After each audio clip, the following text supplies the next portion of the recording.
আসসালামু আলাইকুম। ওয়ালাইকুম সালাম। ভাই কেমন আছেন? এই তো আলহামদুলিল্লাহ খুব ভালো, আবার ভালো নাই। তে আপনার এই যে রসুনের কি অবস্থা এখন এই যে দেখতেছি? সব প্যারাশুট, সব প্যারাশুট, খালি ঘাস আর ঘাস। রসুনের দাম কিরকম হবে নি? ওষুধের দাম এবারে হবিলা, পেঁয়াজের দামও হবিলা ভাই, এতটা তো দেখায় কিচ্ছু হবিলা। রসুনে তো আপনার খরচ কিরকম পড়ছে? প্রচুর খরচ গাছ। 9টা সেকে দিছি, 1000 টাকা করি, 9টা সেকে 9000। তাহলে কি সার ওষুধ আছে, সার ওষুধ তার ঠিক মতো পাইনি।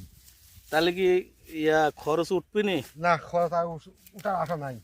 নাই? না, তাহলে তো গৃহস্থর এবার তো লস হবে নাকি? লস মানে বাস। তে অনেক লস হবে নি। তে ভাই দেখেন এই দেন কি কষ্ট করে রসুন তুল দিছে, এবার তো মনে করেন গৃহস্থর একবারেই লস। আর দেখেন সরকারও কৃষকের সাথে নাই গো। তে এত কষ্ট করে যদি রসুন লাগায় যদি দামই যদি না পায় তাহলে রসুন লাগাবে না কি করি?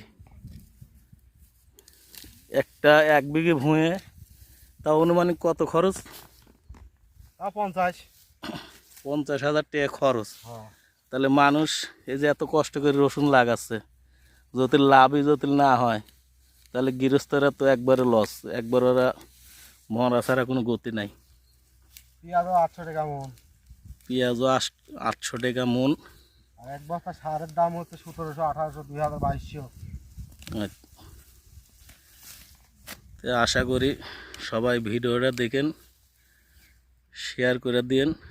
আসসালামু আলাইকুম।